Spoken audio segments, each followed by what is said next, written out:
மே 17 இயக்கமும் தமிழர் விடுவியல் கட்சியும் கடந்த எத்தனையோ வருடங்களாக குறிப்பாக 2009ஆம் ஆண்டில் இருந்து ஈழத்தமிழர்களுடைய உரிமைகளுக்காகவும் நடந்த இனப்படுகொலையை அம்பலப்படுத்துகின்ற வகையிலேயும் தமிழகத்திலேயும் இந்தியாவிலேயும் உலகத்திலேயும் வந்து தங்களுடைய குரல்களை ஓங்கி ஒலித்து வந்திருக்கின்றார்கள்.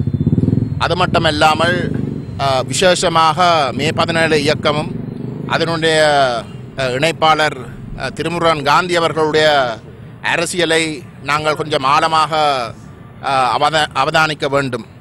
அவர் வெறுமனே எங்களுடைய ஈழத்தமிழர்களுக்காக குரல் கொடுப்பது மட்டுமல்ல, இன்றைக்கு வல்லரசுகள் இணைந்து ஐநா மனிதுரிமை பேரவையிலே ஈழத்தமிழர்களுடைய பெயரை பயன்படுத்தி ஈழத்தமிழர்களை ஏமாற்றுகின்ற வகையிலே பொறுப்பு கூறலை ஒரு உள்ளக விசாரணைக்குள் முடக்கி பாதிக்கப்பட்ட மக்களுக்கு அநியாயம் செய்கிற வகையிலே நடந்து கொண்டு கடந்த 2012 இருந்து நிறைவேற்றப்பட்ட தீர்மானங்களை அம்பலப்படுத்தி அனைத்து தமிழ் மக்களுக்கும் ஒரு தெளிவான உண்மைகளை வெளிப்படுத்துகின்ற வகையிலே செயல்பட்டு கொண்டு வந்திருந்த நபர்கள்.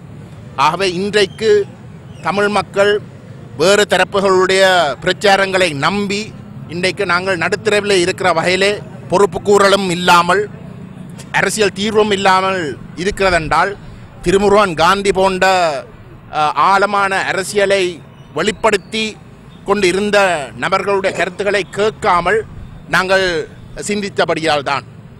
அந்த வகையிலே மே 17 இயக்கத்துடைய பங்களிப்பு ஈழத்தமிழர்களுடைய வரலாற்றிலே நிச்சயமாக பதிவு செய்யப்படும் என்றதிலே மாற்று கருத்து இல்லை.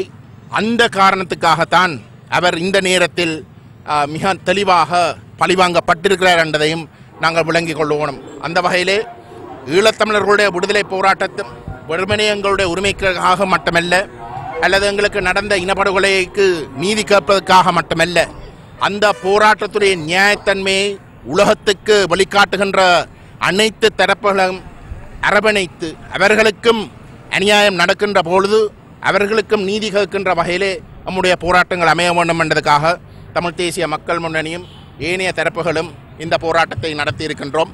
எங்களுடைய முயற்சிகள் அவருடைய விடுதலை உறுதிப்படுத்துகின்ற வரைக்கும் தொடரும் என்பதையும் நாங்கள் கூற விரும்புகின்றோம்.